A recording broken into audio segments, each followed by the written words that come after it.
yeah, I was in Austin, and towards the end of my drinking, I was drinking all day, and I was to the point where I could not stop physically. If I did, but I did try. I had gone to Guero's and met some friends, and then we went down to see Willie Nelson's statue be revealed on 4/20, 2012, and it was just a beautiful, pristine day, and everybody's very happy. It's a very kind of Austin-y moment, and I went to see him sing later, and then was too drunk really to hang out, and kind of knew to leave, so I left. And as I was leaving, these two policemen came up to me, and I could sense I might be doing something wrong, which was basically not walking very well. And then I left. This is at ACL. I was walking down the stairs. They were kind of hovering behind me, and I was like, am I going to get arrested? And then happenstance, a friend of mine who was the concierge at the W next door was walking up the stairs and saw this kind of conversion happening, that they were coming to me, they might be getting ready, and he walked to me, and the police asked him, do you know this person? And he said, yeah, he's with me. So we turned around and went into the W, and I knew I had just almost, gone to jail, and was very embarrassed. And of course I went to the W bar and hid out and drank until I thought the cops would leave. I went to one other bar. I went to, I can't remember, Dirty Bill's is where I went, had one more beer. The next morning I was so embarrassed for some reason. I think I got sober out of social embarrassment, but I stopped drinking for 3 days, and I started hallucinating because my body needed alcohol. So I did not know what happened for the next 10 days. I was in the hospital, and I was tied down in the hospital because of my hallucinations. After that, I went to a rehab. I went to La Hacienda in the hill country, and that's where I started learning about sobriety. But that's where Stevie Ray Vaughan went also, and I remember liking being sober pretty quick. I was a pretty happy customer within the first week because I started to sleep better. I could actually taste food again instead of shoveling down stuff drunkenly. And I read a book for the first time in decades. I used to buy books and even buy them when I was drinking and never read them. It was always kind of a plan. And so I remember I read Steve Jobs' biography in rehab. And my bottom was helped by me being unconscious almost in the hospital. And I don't know if I would have ever agreed to get sober while I was drinking. Part of the thing with being an alcoholic is that I'm drunk all the time and just not making good decisions. So I woke up in the hospital after 11 days or whatever it was, and agreed at least to go to rehab. But I guess the thing is, I kind of decided to stop drinking once, and then that's all it took, and that's all it can take sometimes. And then the thing for me is that I enjoyed it, and then for the rest of my life, I hopefully don't make the decision to start. But I wanted to build a life that made it a good enough life to make me not want to drink. And I think the goal for me is to be happy, and I'm happy, so it keeps paying off. I'm assertive about it and work hard at being happy. And I do, though, understand when people don't stay sober for whatever reasons, and they also maybe don't like things like AA or recovery, and that's their decision, and it doesn't impact me. I don't need to convince them otherwise, and everybody's allowed their own process. So after rehab, it took you a while to want to start going to AA. Was what finally made that decision for you? Well, yeah, I just spent all day for about 3 months not drinking. You know, that's the way it works mentally. And so I'm doing things, but resisting the drink. And but the world felt kind of flat. I remember going to the Barton Creek Mall one day, because I had been a creature of the night for so long. I went over there and didn't really know how to live during the days. And I walked around, I was like, what is going on here? Who are all these people? It's bright and they're all alive. And I just did not know how to live in the world. And so a friend took me to a meeting, and I went. I was trying to go to make sure I could tell my friends that I'd gone once and didn't like it, and it wasn't a good place. And so that was the goal of going to a meeting. But I ended up liking it, and I went back the next day. And I've been almost every day for 10 years, gone to a meeting every day. It's very interesting to me. It's a place that is very diverse. It satisfies that curiosity in mine. I never quite know what's going to happen at a meeting. There's all age ranges, all ethnicities, socioeconomic, everything is there. And it's really a journey every meeting and every day going to AA. But so that's really why I've stayed sober, I think, more than all the stuff, I'm an alcoholic, I shouldn't drink. I think I found a place that I thought was stimulating, and it still is. Yeah, no, I know that about you. And it was always such a comfort in the beginning when you were there. Oh, good. I was always like, I hope Steve's here, just because you have such a calming presence. And in the beginning, I'm like you. Right away I knew I didn't want to drink anymore. But the clarity is wonderful. It's also really tough, It's intense. It's intense in that first year. It's like you see so many miracles, but it is intense and it's hard. And so that nervous energy that I had, when I go in and I knew you were there, it's really nice. That's good. Well, I remember those feelings too. I would have a point every afternoon around 4 when I would have racing thoughts and almost like a paranoia, and I didn't know where that came from, but I would luckily started to be aware, and that is kind of what you were talking about mentally. I'm starting to be aware of so many things, and I don't have my medicine anymore to dull some of the stuff I'm not comfortable with. So that to me was like was kind of like mountain climbing or something. Like it was just like, this is tenuous and I don't know if I like it, and what's the reward? And there doesn't have to be a reward, but for me it was exciting to be alive and like try to get fully alive. So. Yeah, that's at least for me, whenever that day when I called you, talking about wanting to be alive, when you feel like death, and then you start to have glimmers of hope of being alive, you really, that's what I would grab onto. Yeah.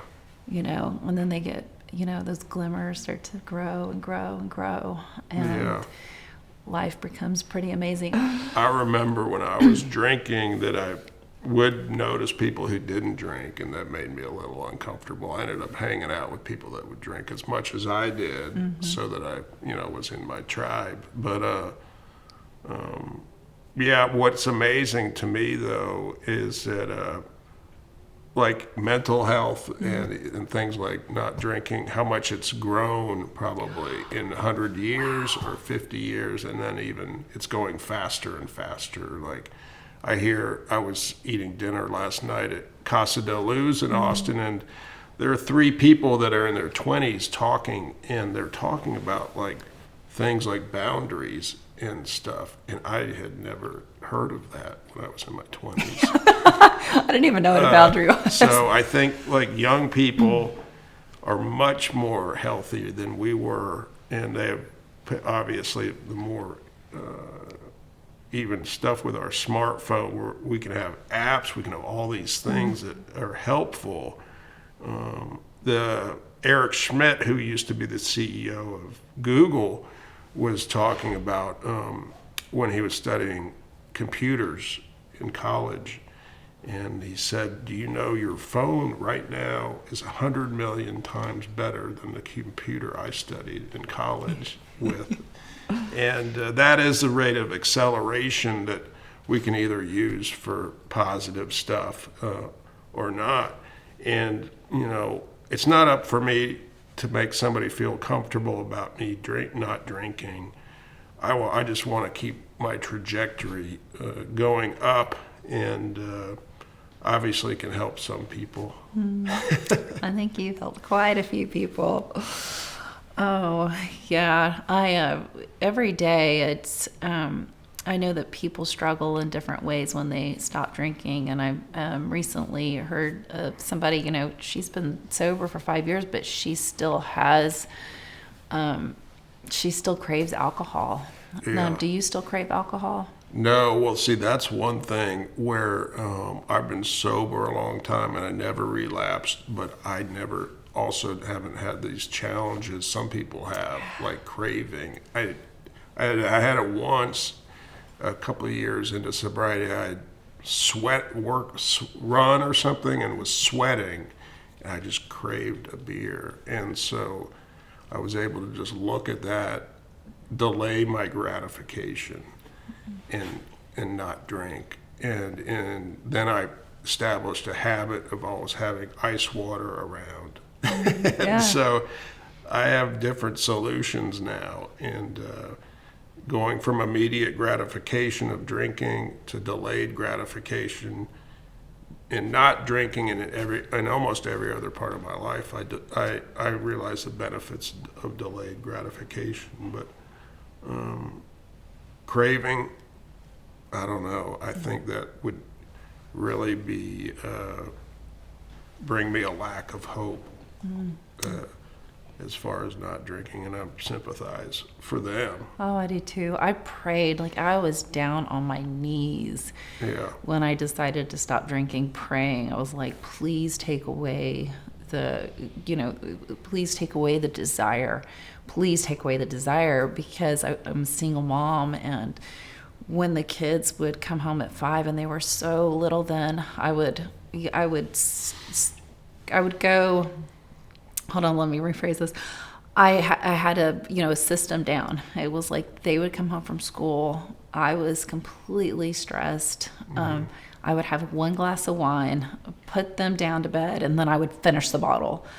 And so this was my daily routine. And I really was praying so hard because I didn't have anything else. Like I had my kids and they were what kept me going, but I also felt so lonely inside. And it was, I've said this before, it was the wine became my husband, it was like my comfort. Yeah. And friend. It's my friend, it's my comfort. And so praying to release that desire was really huge for me. And then it didn't take but about 10 days. I remember I went to a board meeting and there was wine there, and I looked at it and I thought, that's like poison.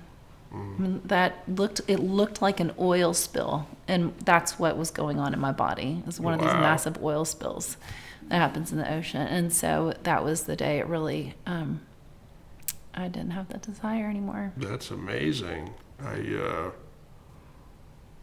I guess it is a challenge because it's legal, it's socially prevalent, and then for me, alcohol was good because I was still able to be sort of a little bit hyper vigilant when I was drinking, And like drugs, I never became enamored with because they took me too far out of reality. I like to be around people, and yeah, it's a legal thing, and so you know, peer pressure. I'm definitely susceptible to peer pressure, and hopefully, I'm aware to change some of my peer group. I'm really around healthy people now. As far as like people around me that knew me before and know me now too, it was important to know that some of these people had to re-meet me. I was going to be changing a little bit. I wasn't going to be as garrulous maybe and out as late or things like that. And same with family. I would be a little bit different person.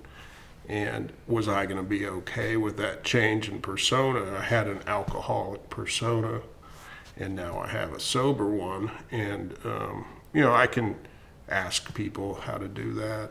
I can have Sherpas in my life or spiritual advisors who, you know, I can run stuff by. Every decision I used to make was unanimous by myself. And so, part of recovery and growing mentally healthy is probably never making another unanimous decision. Yeah. Do you did you find it hard to, when you were drinking, to ask for help? I mean, were there times before you stopped where you're like, I really need to stop, but I don't know how to ask for help? No, I never wanted to stop drinking.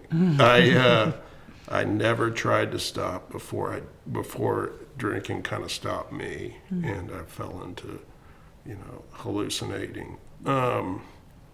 So I always wanted to drink as much as possible. It wasn't that I drank too much. It was just that I could never drink enough. And I always wanted to drink more. If I went to the bar at noon, I was worried about it closing at 2. And so I got lucky for me in that it just sort of slammed into me. Yeah, it sounds like it. Well, do you, for people that are watching this, you know, I know you've been to AA and treatment, but if they're at that point where they're questioning, you know, what to do, I know it's hard, you know, we can't tell people what to do, but do you have any advice for people that might be in a position where they're struggling right now? Sure. I mean, I think before recovery, there's discovery, and it's almost like step 0. Is it even, do I want to stop drinking? Is it ever crossed my mind? And I guess maybe what I did, I don't want to say what I did, but advice would be maybe to think, inventory in your life if there's anybody who might be sober, if you felt like calling them, or go to a meeting, or see where you're resisting, or where I'm resisting. If I find nowadays when I'm resisting something, I kind of more curious about it, and I can decide if I want to address that. But usually if it's a question, if I'm asking myself a question like that, it can take a long time for me to get better. I had an issue like last year that came up, and I finally went to talk to somebody about it in December. So for 12 months, this thing was ruminating in my head, and that's a sign to me of being unhealthy mentally, is rumination. And so, you know, I don't know if somebody thinks about not drinking, how quickly or slowly they'll address it. But for me, even that, I have these blind spots and I won't address it. And it makes me feel good to not address it. I'm kind of stubborn, and I'm going to be myself. And I even enjoy the ruminating because it takes me, almost like getting high, it takes me away. I'm in this dream world. And so I don't know if I'm good at telling somebody what to do, but as far as that issue, I went to a therapist, talked about it through 4 sessions, and finally I was like, what exactly can I do to help me with this? And they said, go to yoga. Wow, really? And I hadn't gone for 4 years, and I started going back to yoga. Over the last 4 weeks, I've gone every day, and it's helped me solve that issue. So me using my mind to solve my own mental issues has not always worked for me. It's more just action, like moving around or being grounded, breathing. I sometimes can put my hand to my heart, and that helps my mental health. I can also bite the tip of my tongue, and that will keep me grounded also. Yeah, so I when I stopped drinking, I went to AA, and after a year, I was still really, my mental health was just it still felt like I was drowning. Like the waves were about to take me under. And so I ended up going to a trauma treatment program. And the very last day, we had all sorts of different types of therapies there, like equine therapy and art therapy and music therapy. We had to take a ropes course.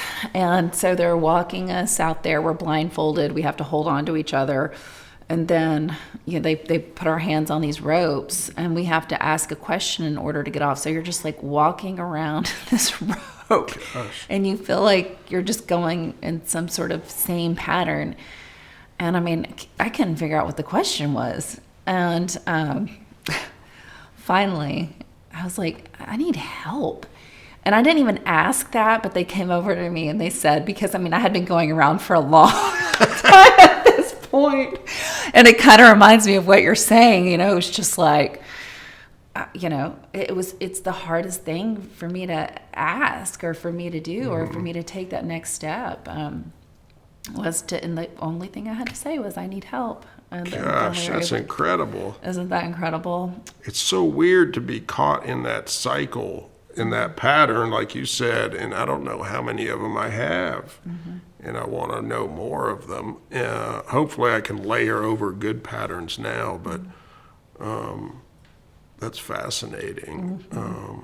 The self-reliance thing, culturally and all that stuff is unusual, and it's something that I have to work through because I don't believe in it. And I spent the summer in Denmark, and I chose that country because it's ranked as having the happiest population in the world. I think first or second with I can't remember the place, but I wanted to be in a happy environment, a happy country. And I don't know if self-reliance is part of their ethic in their world. They take care of each other. Yeah. They all support each other.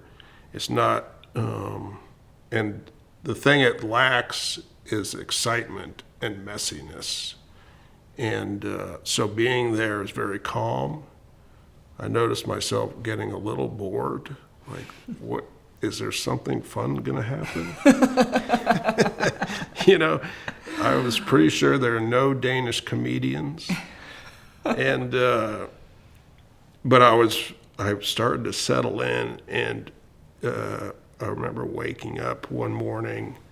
I'm in Copenhagen, and I look outside. It's beautiful. You can see the ocean. It's right next to in the city, and I felt very uncomfortable knowing everything was going to be okay tomorrow. My health would be fine. I wouldn't be alone, and financially, everybody's very well off and taken care of there in all strata of society. And I wondered, like, is this acceptable? And I think it is, and they've sort of figured that out. Yeah, that's fascinating. And for you to have that period of uncomfortableness, especially coming from, United States, where everything, this past summer, everything was, torn apart and flipped upside down. And yeah, it's combustible here. It's like chaotic, and And it's not good or bad. It's where do I want to be in that? Do I want to be here? Sure, I do. I like living in Austin. Austin's kind of a refuge for me, but just being aware of all that social stuff too, and knowing if you're watching, it's okay to ask for help. You can always ask me. Maybe I'm a pretty open book. I'm on Instagram. Send me a note if you have a question. Yeah, and you talked about yoga. You went to therapy a little bit. AA. Yeah. Is there any other? Yeah, I have a whole kind of routine that I live with, and the first is to hopefully have the freedom to not do anything also. But I try to wake up every day and remember who I am. I just try to be as fully myself as possible. I was kind of recovering from codependence and people pleasing, so I try to make sure I do exactly what I want throughout the day. And that's not a selfish thing to do. There's plenty of room for other people and places and stuff. A fun thing that I've done in the last few years is work on things that I'm not good at.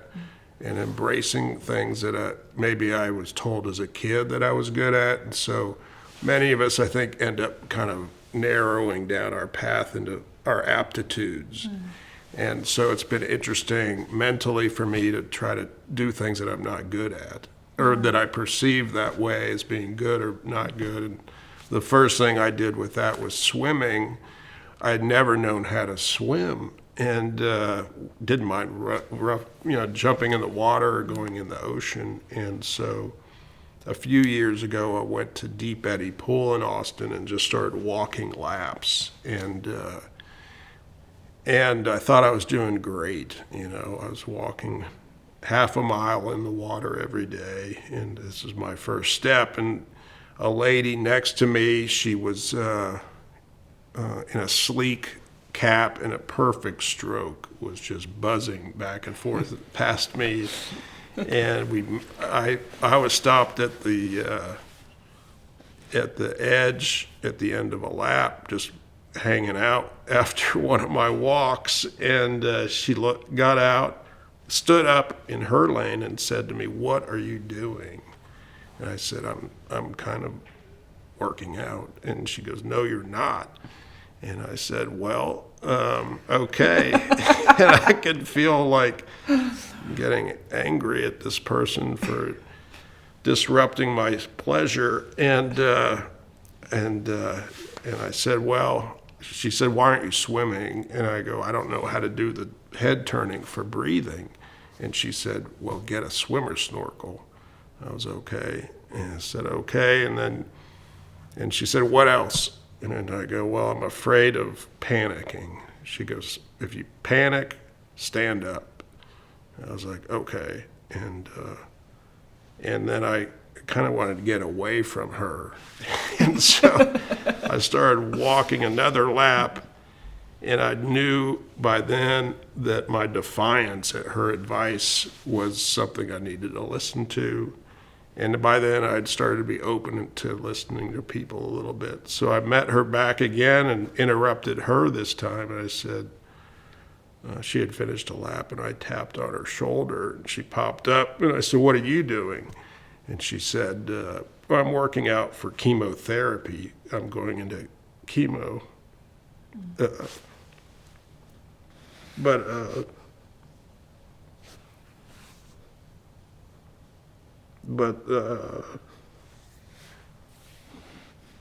God, I cry each time I tell that story.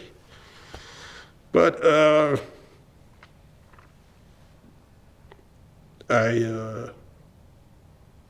that just hit me because I knew she was probably dying.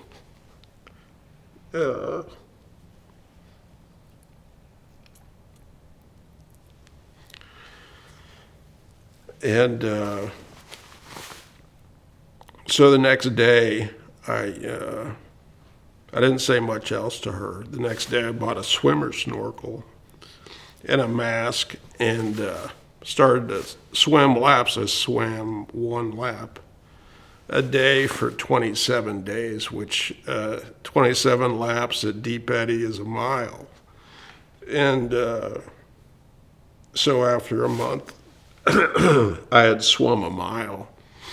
And even 5 days after I started doing that, I went to the parking lot, every day looking for her to say thank you. I never saw her again. I don't know if she's alive or if she died or whatever. But as far as my mental health, that's something that's like I do every day is to swim. I swim a mile a day, no matter where in the world I am. In Copenhagen, I would walk out the door and jump in the ocean and swim past ships for a mile. And other people would do that too. It's very clean water there. And that changed my life significantly, because every time after I swim, I feel better mentally. For some reason, it's my prescription, and I take it every day. So that's kind of my, as far as spirituality, I guess Deep Eddy Pool would be my spiritual home. I put it in my will for my ashes to be spread there, which is illegal. So they're going to have to figure out a way, drop them through pockets in their pants like Hogan's Heroes to spread my ashes at Deep Eddy. Oh, I love that. Well, and I think also the way that you started swimming is just, in my mind, so important in life. And when I think about not drinking in AA, it's one day at a time. And when you learn to swim, it was walking 1 lap at a time. And growth, it seems like, doesn't happen in these, like, all of a sudden I'm going to learn to do a mile in a day. It happens over time and a slower pace, and being patient and accepting where you are. And I just think it's just kind of really cool to hear about you learning to swim, because that's a hard thing to learn at how old were you when you were 47? I guess. 47. Yeah. People have a lot of fear around swimming. Yeah, I certainly did, and I would never have. I don't know if I had met that person, I would have ever done that. And that's powerful. I'm around. Being at a pool is a good place for me mentally. There, people there are generally in a healthy moment, maybe in their day, and that's it too. I can take micro moments throughout the day and check on my mental health. I can do that and take pauses. I can be aware, but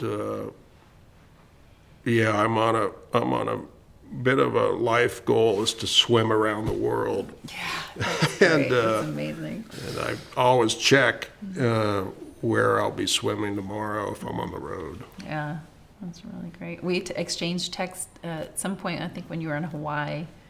Yeah. I'm planning on going back there. It's kind of, that's a thing. I won't go places now that don't have good lap pools. Yeah. The other things I do, I guess I play golf. I'm a scratch golfer, which was a fun exploration because a lot of that game's in your head. And I decided after I got sober, I'd try to see if I could play golf again. And I've gotten back to being better than when I was a kid. And so that's a mentally healthy thing for me to do. Being of service, helping others is important.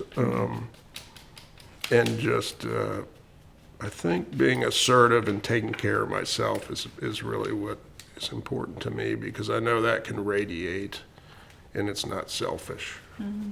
Yeah, it's not selfish. Well, I think that, like you said, offering people to reach out to you, like, thank you for offering that.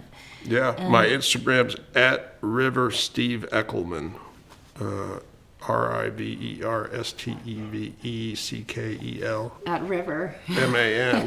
Yeah, he seems like he's doing pretty good. He's done great. He's done really good. Yeah, and then we'll also, list all the cool things that, you've been a part of, like your book, Sleeping Bees is, Okay. I think it's... I it co-wrote also- that with Spike Gillespie. Yeah, that's right. And it also kind of speaks a lot about what we're talking about today, taking life, to slowing down. Part of that being healthy. The title "Sleeping Bees" is from they did studies on bees and their activities, and bees. Well, I've been interested in it because I saw photographs of bees who took naps in flowers. Oh, yeah. And they were sleeping in these flowers, and I was curious about their sleeping patterns after that. Yeah. And I guess sometimes when they're out working, they do need a nap. But bees, if they don't sleep 5 to 8 hours a night, their work becomes sloppy. So That's fascinating. I had even no these idea. hyper-productive animals, which we are, need their rest, and their quality of life goes downhill, I guess, if they don't get it. Yeah. Well, and I could go on and on with you about just like some of the things I was reading, just, always kind of needing to work towards the next thing and, learning to slow down. I mean, that could be a whole other, Yeah. maybe we can have Sure. maybe we can have you back. Anytime, anytime. But thank you so much for being here. Thank you, and you're for welcome. sharing. And I would always love it if you were back. Anytime. And thank you, River. Thanks, River. Oh, thank you for joining us today at Speak as One, and thank you again, Steve. This is hard for me. I don't usually like asking for things, and I've never asked for people to subscribe or likes or anything, but we're here to share these stories in hopes that it'll help others. So it would be really great if you wouldn't mind subscribing or hitting likes or thumbs up or all the other things that go along with social media. And we'll see you next time. Thanks so much.